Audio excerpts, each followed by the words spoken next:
ಹಿಂದಿಗೆ grading ಬೇಡ, ಅಂಕಗಳನ್ನೇ ಕೊಡಿ. ರಾಜ್ಯ ಸರ್ಕಾರದ ನಿರ್ಧಾರಕ್ಕೆ ಹೈಕೋರ್ಟ್ ಬ್ರೇಕ್ ಹಾಕಿದೆ. ಈ ಮೂಲಕ ಶಿಕ್ಷಣ ಇಲಾಖೆ ಮಾಡಿರುವ ಎಡವಟ್ಟೇನು? ಶಿಕ್ಷಣ ಇಲಾಖೆ ಮಾಡಿರುವ ಎಡವಟ್ಟಿನಿಂದಾಗಿ ಮಕ್ಕಳಿಗೆ ಅನ್ಯಾಯ ಆಯ್ತಾ? ರಾಜ್ಯ ಸರ್ಕಾರದ ಮುಂದಿನ ನಿರ್ಧಾರ ಏನು?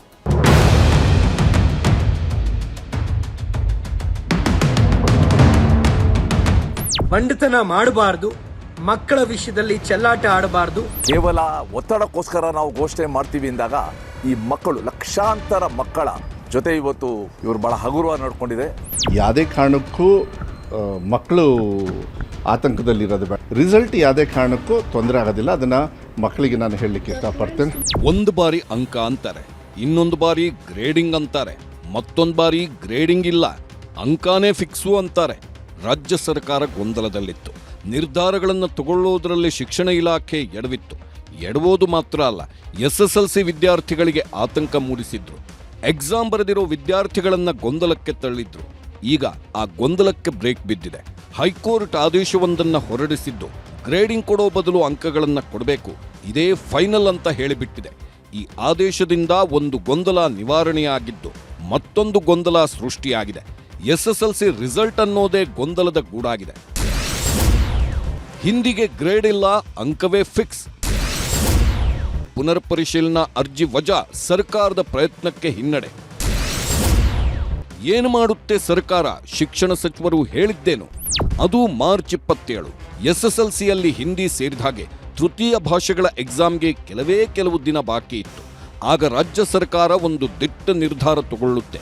ಇನ್ಮುಂದೆ ತೃತೀಯ ಭಾಷೆಗಳಿಗೆ ಅಂಕ ನೀಡಲ್ಲ, ಗ್ರೇಡಿಂಗ್ ಮಾತ್ರ ನೀಡಲಾಗುತ್ತೆ ಅಂತ ಹೇಳಿಬಿಡುತ್ತೆ. ಶಿಕ್ಷಣ ಸಚಿವರ ಈ ಘೋಷಣೆ ಕೇಳಿ ಕೆಲವರು ಖುಷಿಯಾಗಿದ್ರು. ಕನ್ನಡ ಪರ ಸಂಘಟನೆಗಳು ಹಬ್ಬ ಮಾಡಿಕೊಂಡಿದ್ವು. ರಾಜ್ಯ ಸರ್ಕಾರದ ಕ್ರಮವನ್ನ ಸ್ವಾಗತಿಸಿದ್ವು. ಕೆಲವರು ಶಿಕ್ಷಣ ಸಚಿವರನ್ನ ಭೇಟಿಯಾಗಿ ಅಭಿನಂದನೆ ಸಲ್ಲಿಸಿದ್ರು. ಆದ್ರೆ ಆ ಖುಷಿ ತುಂಬಾ ದಿನ ಇರಲಿಲ್ಲ. ಯಾಕಂದ್ರೆ ರಾಜ್ಯ ಸರ್ಕಾರ ಈ ರೀತಿ ಘೋಷಣೆ ಮಾಡಿದ ಕೆಲವೇ ದಿನಗಳಲ್ಲಿ ಸರ್ಕಾರದ ನಿರ್ಧಾರದ ವಿರುದ್ಧ ಚಿಕ್ಕಮಗಳೂರಿನ ಸಹನಾ ಆರ್ ನಾಯ್ಕ್ ಸೇರಿ 3 ವಿದ್ಯಾರ್ಥಿಗಳು ಹೈಕೋರ್ಟ್ಗೆ ಅರ್ಜಿ ಹಾಕಿದ್ರು. ಆ ಅರ್ಜಿ ವಿಚಾರಣೆ ನಡೆಸಿದ ಕೋರ್ಟ್ ಅಂಕಗಳ ಬದಲಿಗೆ ಗ್ರೇಡ್ ನೀಡೋದು ತಪ್ಪು, ಅಂಕಗಳನ್ನೇ ನೀಡಬೇಕು ಅಂತ ತೀರ್ಮಾನ ನೀಡಿಬಿಟ್ಟಿತ್ತು. ಹೈಕೋರ್ಟ್ ಈ ರೀತಿ ಹೇಳೋದಕ್ಕೆ ಕಾರಣ ಇತ್ತು. ಕೇಂದ್ರದ ಸ್ಪರ್ಧಾತ್ಮಕ ಪರೀಕ್ಷೆಗಳಲ್ಲಿ ಅಂಕಗಳನ್ನು ಮಾತ್ರ ಗಣನೆಗೆ ತೆಗೆದುಕೊಳ್ಳಲಾಗುತ್ತೆ. ಕೇಂದ್ರ ಸ್ವಾಮ್ಯದ ಸಂಸ್ಥೆಗಳ ನೇಮಕಾತಿಯಲ್ಲಿ ಗ್ರೇಡ್ ಪರಿಗಣಿಸಲ್ಲ. ಗ್ರೇಡಿಂಗ್ ನೀಡಿದ್ರೆ ವಿದ್ಯಾರ್ಥಿಗಳ ಮೇಲೆ ದುಷ್ಪರಿಣಾಮ ಉಂಟಾಗುತ್ತದೆ.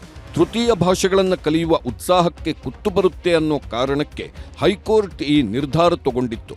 ಆದರೆ ಈ ನಿರ್ಧಾರದ ವಿರುದ್ಧ ರಾಜ್ಯ ಸರ್ಕಾರ ಮೇಲ್ಮನವಿ ಸಲ್ಲಿಸಿದ್ದು, ಕೊನೆಗೆ ಸರ್ಕಾರ ಸಲ್ಲಿಸಿದ್ದ ಮೇಲ್ಮನವಿ ಅರ್ಜಿ ವಜಾಗೊಂಡಿದೆ. ನ್ಯಾಯಮೂರ್ತಿ ES ಇಂದಿರೇಶ್ ಅವರಿದ್ದ ಹೈಕೋರ್ಟ್ ಪೀಠದಲ್ಲಿ ಅರ್ಜಿ ವಿಚಾರಣೆ ನಡೆದಿದ್ದು, ಸರ್ಕಾರದ ಪರ ಅಡ್ವೊಕೇಟ್ ಜನರಲ್ ಶಶಿಕಿರಣ್ ಶೆಟ್ಟಿ ವಾದ ಮಂಡಿಸಿದ್ದು, ಅರ್ಜಿ ವಜಾ ಮಾಡುವುದಕ್ಕೆ ಕೆಲವೊಂದು ಕಾರಣಗಳನ್ನೂ ಕೊಟ್ಟಿದೆ. ಹಳೆ ಪದ್ಧತಿ ಮುಂದುವರಿಸುವುದು ಸರ್ಕಾರದ ಕರ್ತವ್ಯವಾಗಿದೆ. ನಿಯಮ ಮಾಡುವ ಮುನ್ನ ಪರೀಕ್ಷಾ ಪದ್ಧತಿ ಬದಲಾಯಿಸಬಾರದು. ಪರೀಕ್ಷೆಗೂ ಮುನ್ನ ಜಾರಿ ಇದ್ದ ನಿಯಮದಂತೆ ಮೌಲ್ಯಮಾಪನ ಮಾಡಿ, ಅಗತ್ಯ ನಿಯಮಗಳಿಗೆ ಮೊದಲು ಕಾನೂನುಬದ್ಧ ತಿದ್ದುಪಡಿ ಮಾಡಿ, ನಂತರ ಗ್ರೇಡಿಂಗ್ ಪದ್ಧತಿ ಜಾರಿಗೆ ತರಲು ಕೋರ್ಟ್ ಅಡ್ಡಿಯಾಗುವುದಿಲ್ಲ. ಎಲ್ಲರನ್ನೂ ಪಾಸ್ ಮಾಡಬೇಕೆಂದಿದ್ದರೆ ಪರೀಕ್ಷೆಯನ್ನೇ ರದ್ದು ಮಾಡಿ ಎಂದಿದೆ ಕೋರ್ಟ್. ಹೈಕೋರ್ಟ್ ಹೀಗೆ ಹೇಳುತ್ತಾ ಇದ್ದಂತೆ ಸರ್ಕಾರಕ್ಕೆ ಭಾರೀ ಹಿನ್ನಡೆಯಾಗಿದೆ. ಈಗ ಹೈಕೋರ್ಟ್ ಆದೇಶವನ್ನ ಸರ್ಕಾರ ಪಾಲಿಸಲೇಬೇಕಿದೆ. ಒಂದು ಬಾರಿ ಹಿಂದಿಗೆ ಗ್ರೇಡ್ ನೀಡ್ತೇವೆ ಅಂತ ವಿದ್ಯಾರ್ಥಿಗಳಲ್ಲಿ ನಂಬಿಕೆ ಹುಟ್ಟಿಸಿದ್ದ ಸರ್ಕಾರ ಈಗ ಅನಿವಾರ್ಯವಾಗಿ ಹೈಕೋರ್ಟ್ ಹೇಳಿದ್ದನ್ನ ಕೇಳಲೇಬೇಕಿದೆ. ಅದೊಂದು ಎಡವಟ್ಟನ್ನ ತನ್ನ ಮೈಮೇಲೆ ಎಳೆದುಕೊಂಡಿರೋ ಸರ್ಕಾರ ಈಗ ವಿದ್ಯಾರ್ಥಿಗಳು ಮತ್ತು ಪೋಷಕರ ಆಕ್ರೋಶಕ್ಕೆ ಕಾರಣವಾಗಿದೆ. ಯಾಕ್ಗೊತ್ತಾ? ಮಾರ್ಚ್ 27ರಂದು ಹಿಂದಿಗೆ ಗ್ರೇಡ್ ನೀಡಲಾಗುತ್ತೆ ಅಂತ ಸರ್ಕಾರ ಹೇಳಿತ್ತು. ಅದಾದ ಕೆಲವೇ ದಿನಗಳಲ್ಲಿ, ಅಂದ್ರೆ ಮಾರ್ಚ್ 31ರಂದು ಹಿಂದಿ ಭಾಷೆ ಪರೀಕ್ಷೆ ನಡೆದಿತ್ತು. ಇದರಿಂದ ಗ್ರೇಡ್ ಅಂತ ಕಾಟಾಚಾರಕ್ಕೆ ಕೆಲವರು ಎಕ್ಸಾಮ್ ಬರೆದಿರ್ತಾರೆ. ಆದ್ದರಿಂದ ನೆಪ ಮಾತ್ರಕ್ಕೆ ಪರೀಕ್ಷೆ ಬರೆದ ವಿದ್ಯಾರ್ಥಿಗಳ ಕಥೆ ಏನು? ಇದರಿಂದ ಮಕ್ಕಳ ಭವಿಷ್ಯದ ಮೇಲೆ ಏನಾದರೂ ಪರಿಣಾಮ ಬೀರುತ್ತಾ ಅನ್ನೋ ಪ್ರಶ್ನೆಗಳೂ ಹುಟ್ಕೊಂಡಿವೆ. ಆದರೆ ಈ ಯಾವುದೇ ಪ್ರಶ್ನೆಗಳಿಗೆ ಸದ್ಯಕ್ಕೆ ಉತ್ತರವಿಲ್ಲ. ಈಗ ಹೈಕೋರ್ಟ್ ಆದೇಶದಿಂದ ರಾಜ್ಯ ಸರ್ಕಾರ ಅಡಕತ್ತರಿಯಲ್ಲಿ ಸಿಕ್ಕಾಕೊಂಡಿದೆ.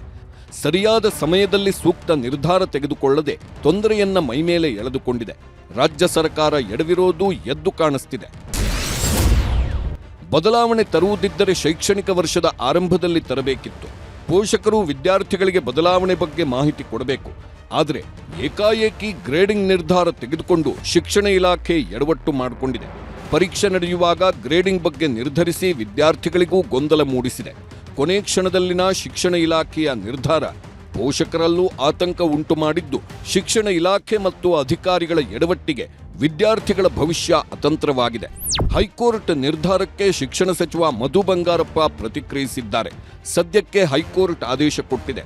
ನಾನು ಕೂಡ ಅಡ್ವೊಕೇಟ್ ಜನರಲ್ ಜೊತೆ ಮಾತಾಡಿದ್ದೇನೆ, ಸಿಎಂಗೂ ಮಾಹಿತಿ ಕೊಟ್ಟಿದ್ದೇನೆ. ನಾಳೆ ಸಿಎಂ ಭೇಟಿ ಮಾಡಿ ಮಾತನಾಡುತ್ತೇನೆ. ಎಲ್ಲವನ್ನೂ ಪರಿಶೀಲನೆ ಮಾಡಿ ತೀರ್ಮಾನ ತಗೋತೇವೆ. ಎಸ್ಎಸ್ಎಲ್ಸಿ ಫಲಿತಾಂಶ ಹೆಚ್ಚು ವಿಳಂಬ ಆಗಲ್ಲ ಎಂದಿದ್ದಾರೆ. ಹೈಕೋರ್ಟಲ್ಲಿ ಆದೇಶ ಬಂದಿರತಕ್ಕಂಥದ್ದು ಬೆಳಗ್ಗೆ ನಾನು ಕೂಡ ಅಡ್ವೊಕೇಟ್ ಜನರಲ್ ಅವ್ರ ಜೊತೆಗೆ ಮೀಟಿಂಗನ್ನು ಮಾಡಿದೆ. ನಾನು ನಾಳೆ ಮಾನ್ಯ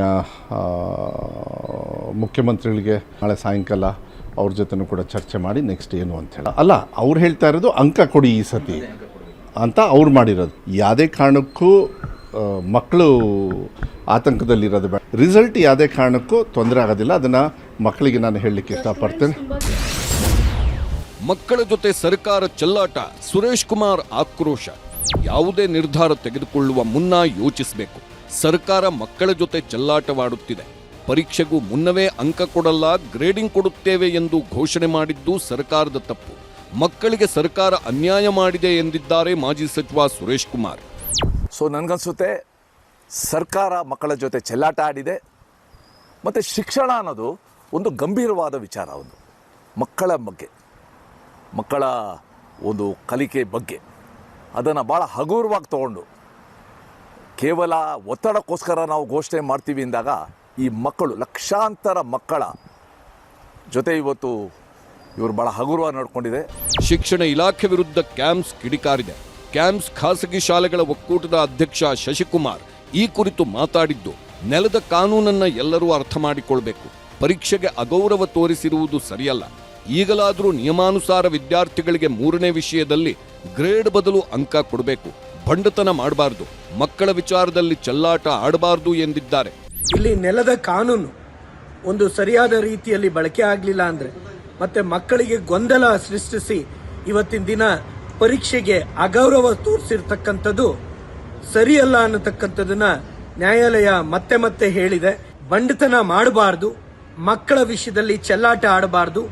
ವಿದ್ಯಾರ್ಥಿಗಳಿಗೆ, ಅದರಲ್ಲೂ ರಾಜ್ಯ ಪಠ್ಯಕ್ರಮಕ್ಕೆ ಪ್ರತಿ ಪರೀಕ್ಷೆಯಲ್ಲಿ ಒಂದು ರೀತಿಯಾದ ಗೊಂದಲವನ್ನ ಸೃಷ್ಟಿಸಿ ಅಸಡ್ಡೆ ಮನೋಭಾವ ಬರೋ ರೀತಿಯಲ್ಲಿ ಸರ್ಕಾರಗಳು ನಡ್ಕೊಂತಾ ಇರೋದು ಒಪ್ಪುವಂಥದ್ದಲ್ಲ ಅನ್ನೋದು. ಈಗ ಸದ್ಯಕ್ಕೆ ಶಿಕ್ಷಣ ತಜ್ಞರು, ಕಾನೂನು ತಜ್ಞರ ಜೊತೆ ಸಭೆ ನಡೆಸಿ ಮುಂದಿನ ಕ್ರಮ ಕೈಗೊಳ್ಳಲಾಗುತ್ತೆ ಎಂದಿದ್ದಾರೆ ಸಚಿವ ಮಧು ಬಂಗಾರಪ್ಪ. ಈಗ ಸರ್ಕಾರ ಮೇಲ್ಮನವಿ ಸಲ್ಲಿಸುತ್ತಾ, ಇಲ್ಲ ಅಂದ್ರೆ ಕೋರ್ಟ್ ಹೇಳಿದಂತೆ ಯಥಾಸ್ಥಿತಿ ಮುಂದುವರಿಸುತ್ತಾ ಕಾದು ನೋಡಬೇಕಿದೆ.